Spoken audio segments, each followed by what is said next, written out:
All right, Overwatch season 14. Yep, season 14 coming out. Hazard, all right, new tank player. Can't be mad at that. So we'll see what buffs, nerfs there are in this season and if it can compete with Marvel Rivals. And yeah, let's go see which heroes are the best. Hopefully there's some Winton buffs. But we'll watch some CarQ, so go sub to CarQ if you haven't. The best guides. New tank Hazard, the actual modern 6v6 roll queue test, Winter Wonderland, and Lunar... I do want 6v6 roll queue test. I just wanted to come out with comp. Like, the roll queue test, they've done enough quick plays, done enough arcade modes. We need to test it in comp, so there's actual, like, rank, you know, battles. Because that's where, like, the true test is. Because otherwise it's like a top 500 going against a bronze, and it's like, of course, it's going to, you know, be fun or unfun for each person. New year, and a very large, let's just say, interesting balance patch. Let's not waste any time. My name is CarQ. Let's get into it. Okay.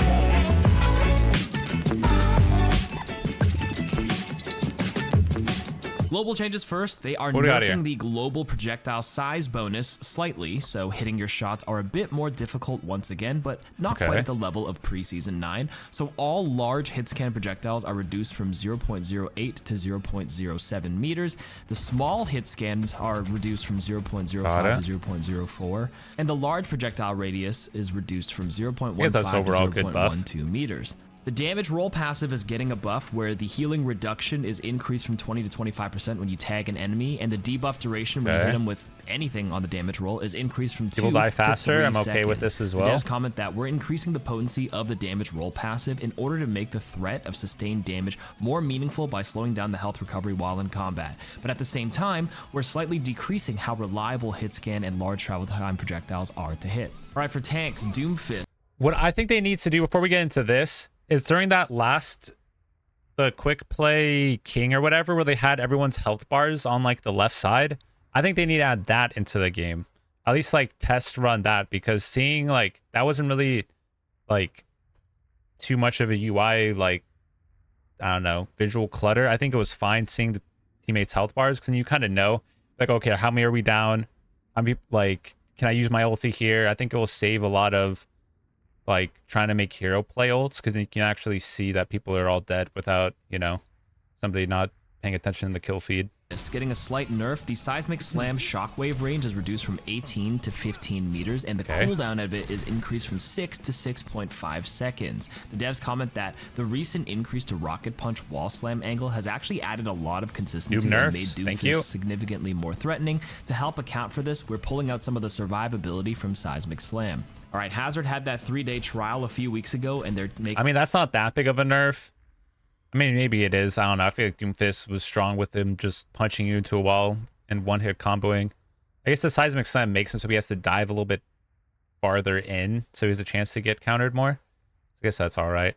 But a nerf is a nerf, so we take those. Making a lot of changes. I knew he was weak because these are a lot of buffs. Let's begin with Bone Spur, his weapon. The damage per spike is increased from 6.75 to 7.5, and each volley's center projectile no longer has a random launch spread and will always launch straight, so you have that consistent one in the middle.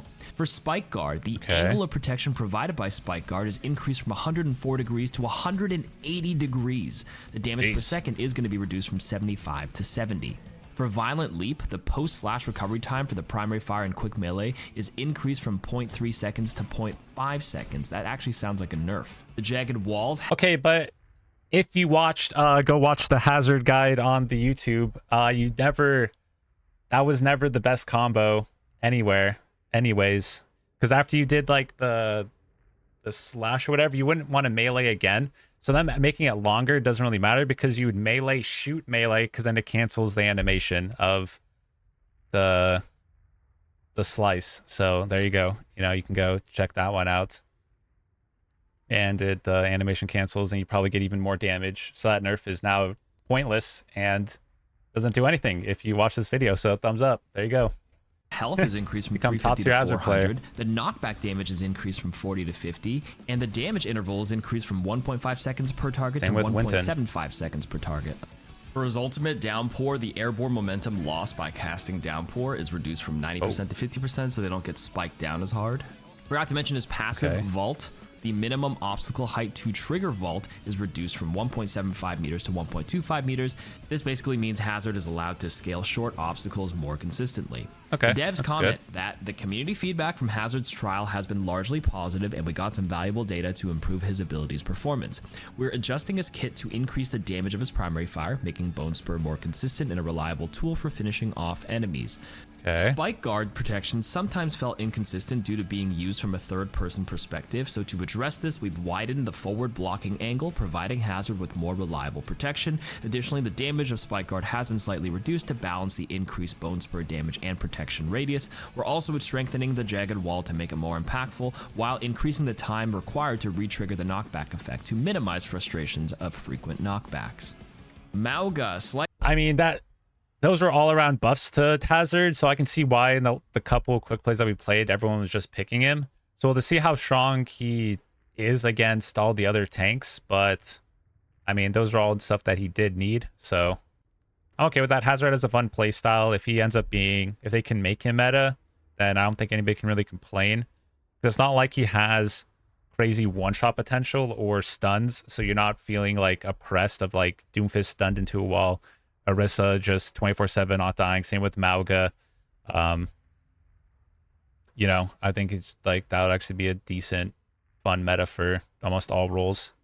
Light nerf here. Base armor is reduced from 200 to 150, and they're compensating with base health increasing from 375 to 425. So minus 50 armor, plus 50 white HP. The devs comment that the overrun changes from last patch have been great for enabling more active Mauga playstyles. We're converting some of his armor back to normal health to balance out some of the survivability gained from the overrun changes.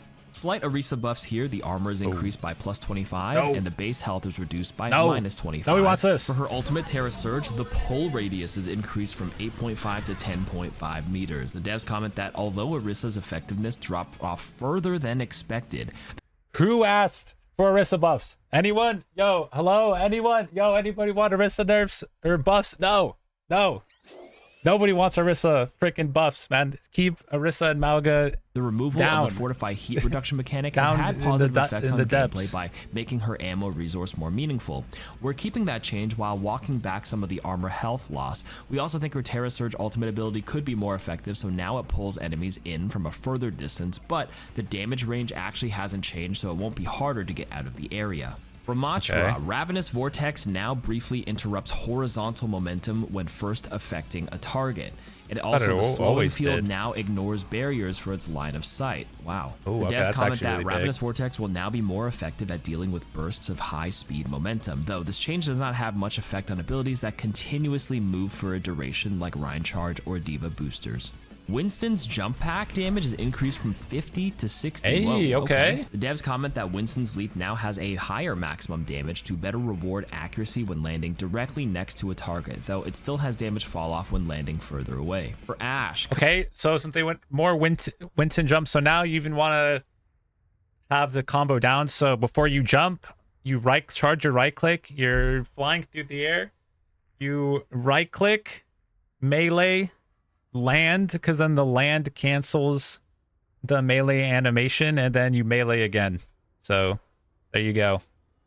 And if you do it right, so like it's just flawless, and then you probably do a bunch of damage. I don't know the numbers. Somebody in chat's a mathematician, but with that extra damage, you can probably do some pretty good combos to squishies. Coach Gun can now be activated while being affected by mobility locking abilities, but won't actually move her.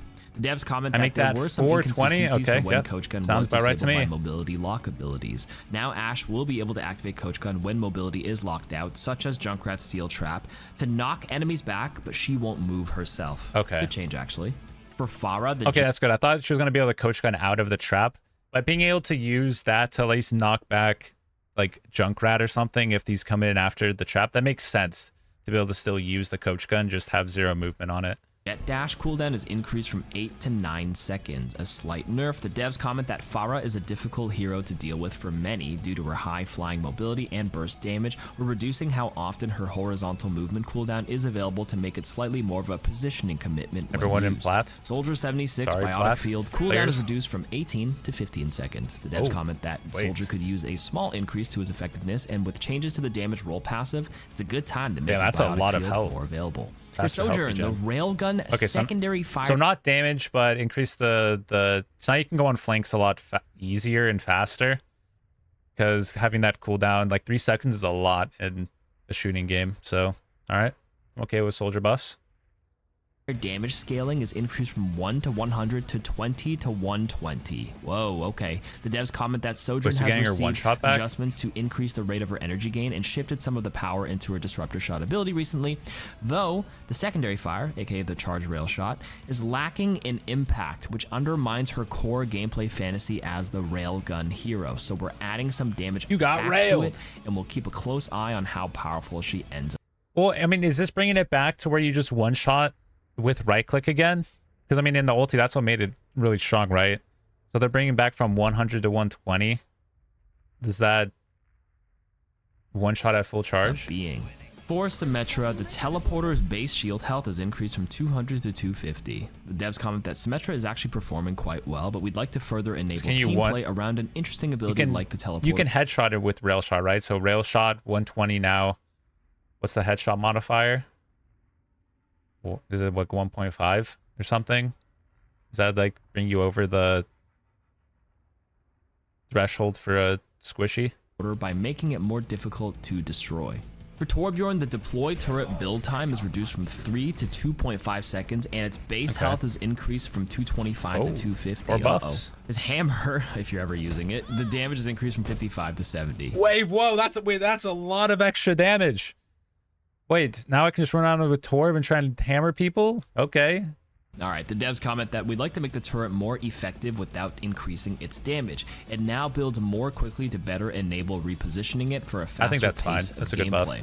We've also fixed a grievous oversight from moving to larger health pools, and Torbjorn's Forge Hammer will strike fear into his enemies once again. Venture's Drill Dash cooldown rate is now faster anytime Burrow is active, rather than requiring the player to be I don't want Venture buffs. The devs comment that this is mostly a quality of life change that makes Venture's cooldown cycle more consistent, as they tend to activate Burrow while soaring through the air quite often. A slight buff, kind of nice.